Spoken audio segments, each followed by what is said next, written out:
Falamos de Brasília, da Câmara dos Deputados, e hoje o meu bate-papo é com um deputado federal do Rio Grande do Sul, do PSL, o deputado Marcelo Brum. Olá, deputado, obrigado por nos conceder essa entrevista e nos receber hoje em seu gabinete. Olá, Thaís, sempre é um prazer ter vocês aqui, meus colegas de comunicação, eu que venho da área do marketing, e como bom gaúcho, com um bom chimarrão aqui, sempre esperando os amigos.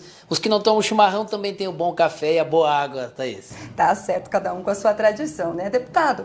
Para os nossos telespectadores que não conhecem, saber quem é o deputado Marcelo Brum, como que ele chegou na política?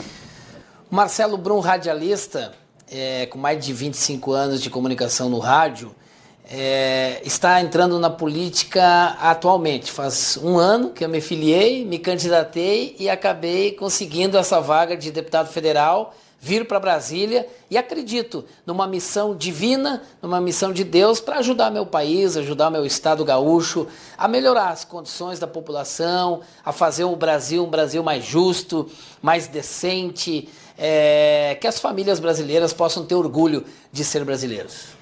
O senhor falou que veio do rádio, né? Para quem não sabe, o deputado criou o programa Voz do Campo, né? Que é um programa muito conhecido hoje nacionalmente. Uma das frentes, né, de defesa do mandato do senhor é o campo? Não tenha dúvida, agricultura. Eu tenho um programa de rádio chamado A Voz do Campo, que comunica o setor agrícola brasileiro e que fala para os brasileiros da importância dos homens, das mulheres, da família do campo.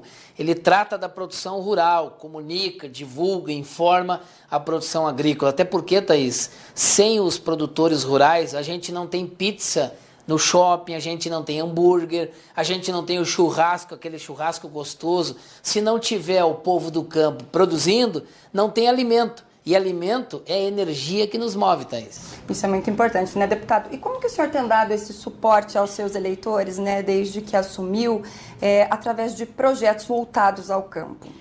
Trabalhando aqui nas intensas demandas que tem o campo, o setor agrícola brasileiro tem um potencial gigante. Aliás, eu considero, sempre digo, que os produtores brasileiros são os verdadeiros campeões do mundo, porque com todas as dificuldades que tiveram ao longo dos anos, conseguem índices de produtividade grande.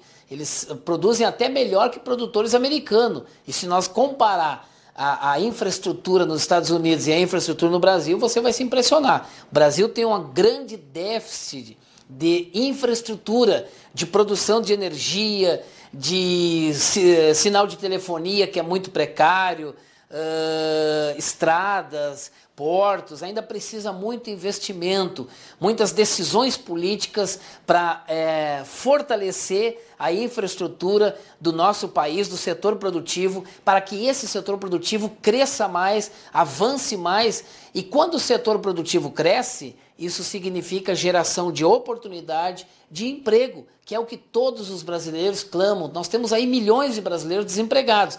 E eu acredito no setor primário, o setor agrícola, pode ser o grande impulsionador de um novo país, gerador de oportunidade e de riqueza. Estruturas nós temos, né? Basta um investimento. Exatamente. Deputado, agora sabemos que o campo esteve muito em evidência, o senhor como um representante nacional, né? Um representante federal, principalmente por conta das queimadas na Amazônia, né? Qual foi o posicionamento do senhor em relação a isso? O senhor que também atua na Comissão de Agricultura da Câmara, né? Qual foi o posicionamento e o que a Casa tem feito para tentar amenizar essa situação e auxiliar nesse sentido? Há uns dias atrás eu estava dando uma entrevista a um colega de vocês e falando também de que em 2010 foram muito maiores as queimadas no Brasil, só que o marketing foi tão pequeno. É interessante, a gente até fica preocupado.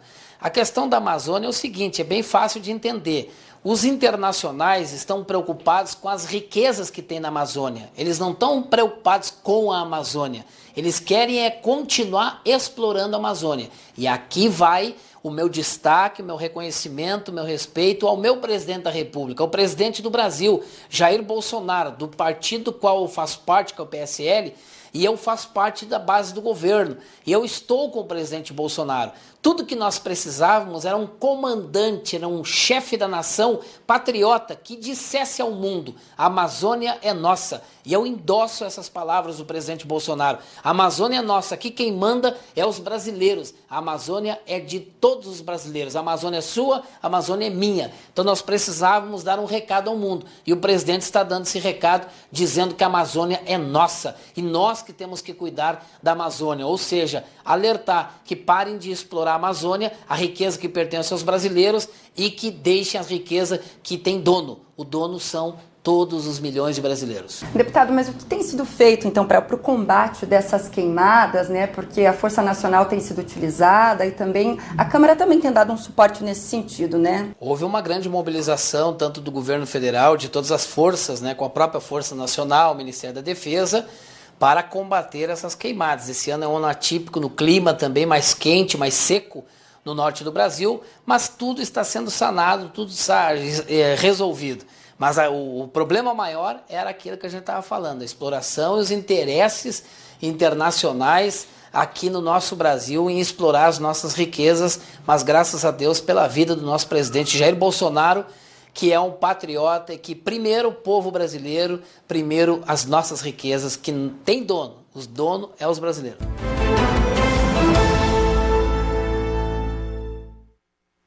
Saindo dessa questão da agricultura, o senhor também integra a Frente Parlamentar Evangélica, né, na Câmara dos Deputados. O senhor criou projetos, né, nesse sentido. Um deles pede, né, a proibição de músicas que fazem apologia à pornografia e à violência, né? Agora, como, de certa forma, fazer com que a sociedade, que está totalmente democratizada, vamos dizer assim, né, aceite isso e faça disso realmente uma lei dentro do nosso país? Thaís, muito oportuna a sua pergunta. Eu faço parte da diretoria da Frente Parlamentar Evangélica e tem muitas questões que tratam da família, que tratam das crianças. O Ayrton Senna já disse certa vez, que foi um grande herói nacional, se você quiser mudar alguma coisa na sociedade, comece pelas crianças. Eu tenho preocupação com as crianças, com os nossos filhos, os nossos netos que estão nos colégios, nas escolas, nas universidades. Eu tenho muita preocupação com a própria rede social hoje. Eu acredito muito num lema, liberdade com responsabilidade. Né? Então não pode haver libertinagem, é liberdade com responsabilidade. Então nós colocamos um projeto, protocolamos um projeto aqui na Câmara dos Deputados em Brasília, no Congresso Nacional, que trata, Thaís, da proibição que veda recurso público por parte de prefeituras, de governo de estados, de governo federal, investimento com dinheiro público em músicas que fazem apologia ao uso de drogas, à violência contra a própria mulher, a erotização infantil, que atente contra a família, que incite a violência. Porque eu tenho uma preocupação com a desestabilidade emocional dos adolescentes, das crianças, e é preciso tratar disso, é preciso cuidar disso. Então nós estamos lançando o projeto não proíbe a música, ele proíbe o recurso público na música, o investimento de dinheiro público nesse tipo de música que faz apologia. Tem fatos, tem casos aí que é alarmantes no nosso Brasil e que nós precisamos combater esse tipo de coisa. Eu estou aqui com a pauta através da frente e também do meu gabinete pelos bons costumes, pela família, né, pelas coisas da ordem e do progresso no nosso país. Eu acredito que a partir de que o país tenha ordem, o progresso. Agora, numa análise geral, deputado, deixando de lado a Frente Parlamentar Evangélica, falando num contexto geral, Câmara, o senhor acha que em muitas políticas públicas e muitos projetos a gente pode dizer que a família está sendo deixada de lado? Estava sendo deixada de lado. Agora parece que vê o debate pelo próprio presidente da República, que inspirou com a esposa, com a primeira-dama, trazendo à pauta o respeito e o temor que ele tem a Deus e também a questão da família. A família é a base da sociedade. Não há sucesso sem nos negócios, na sociedade, sem ter um sucesso em casa, na família. Eu acredito assim que a família é a grande base de uma sociedade de ordem e progresso. Então é uma pauta que está em evidência aqui no Congresso Nacional, além da frente, vários outros parlamentares que não fazem parte da Frente Parlamentar Evangélica, que também pautam, que também discutem, que também debatem, que trazem esse assunto da questão família para o debate aqui no Congresso Nacional, que é a casa da lei, que faz as leis no nosso país. Então a família é prioridade sim aqui na casa, nós estamos atuando forte nessa questão. Deputado, um outro ponto que eu gostaria de entrar com o senhor, eu vi recentemente que o senhor fez um pronunciamento defendendo o ensino domiciliar no Brasil. Queria que o senhor explicasse um pouquinho qual que é a ideia disso, como que isso funcionaria, até porque a gente sabe que no Brasil muitos pais trabalham também, de repente não teriam essa oportunidade de oferecer isso para os filhos. Então, como que seria isso? Porque até o senhor comentou da questão do custo, que teria uma economia, né, para o nosso governo, mas ao mesmo tempo tem o lado da convivência social, da questão social da criança. Qual que é a ideia do senhor nessa defesa? O homeschooling, né, está funcionando aí, aqui no Brasil tem 7 mil famílias já que fazem esse trabalho. É um ensino domiciliar em casa, onde os pais vão ensinar as crianças, formar as crianças também na parte educacional. Funciona na Europa, em alguns países da Europa, funciona nos Estados Unidos perfeitamente, com grandes resultados. Aqui no Brasil tem crianças se destacando aí em universidades já a partir do homeschooling, que é o ensino em casa.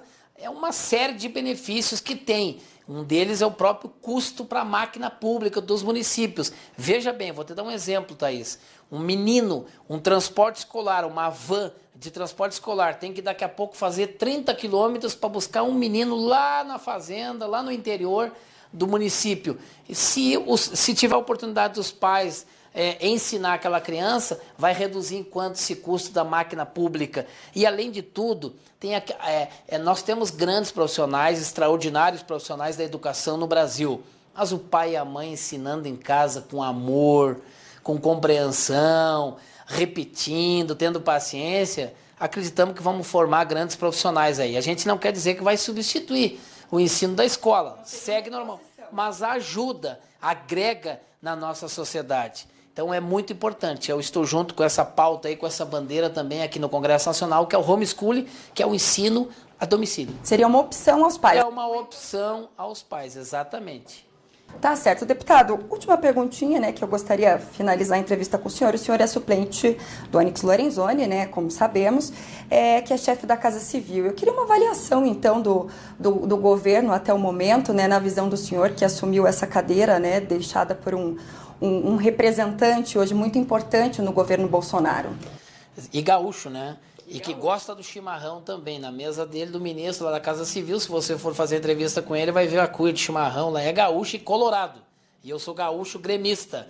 Mas, enfim, o governo federal tem uma intenção de arrumar o país. Infelizmente, o governo atual do presidente Bolsonaro e seus ministros, todo o governo, a base de governo, pegou um país estraçalhado.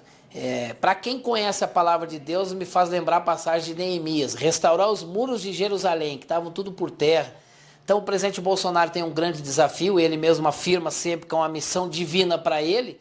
Eu acredito muito na intenção do presidente. Está fazendo as reformas estruturantes. Reforma da Previdência é o alicerce do novo país.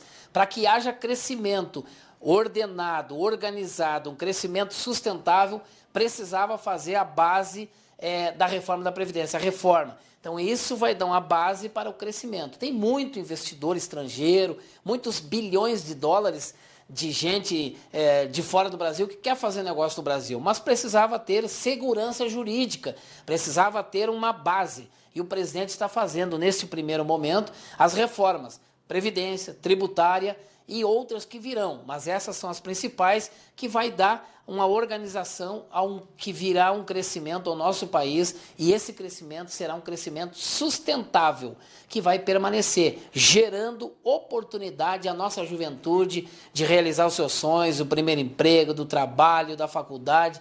Tudo isso virá. O Brasil vai experimentar, Thaís, um tempo de prosperidade, um tempo de crescimento. É um tempo novo no Brasil, eu estou acreditando, eu estou apostando, eu estou junto com o governo federal, com o presidente Bolsonaro, porque acredito nesse brasileiro, nesse patriota chamado Bolsonaro. Tomara, todo brasileiro torce por isso, né, deputado? Agradeço mais uma vez, né, o senhor nos receber aqui em seu gabinete e até uma próxima oportunidade, então. Posso mandar um abraço? Claro. Vamos aproveitar então, vocês não editem essa parte, porque eu quero tirar o meu chapéu para o apóstolo Valdemiro Santiago, cidadão que eu quero conhecer e dar um abraço nele, porque sou um admirador do trabalho que ele realiza com o evangelho, com a palavra de Deus, trabalho social que ele realiza, que é fantástico. Muitos brasileiros são agradecidos a esse homem que Deus levantou no Brasil para abençoar a nossa nação. É preciso mais Valdemiros no Brasil para abençoar a nossa nação. A nossa nação precisa de oração, precisa da palavra de Deus. Então, o nosso reconhecimento a Valdemiro Santiago, que é um cidadão extraordinário no nosso país. É um grande brasileiro. Tá certo, fica o recado ao apóstolo então. Obrigada, deputado.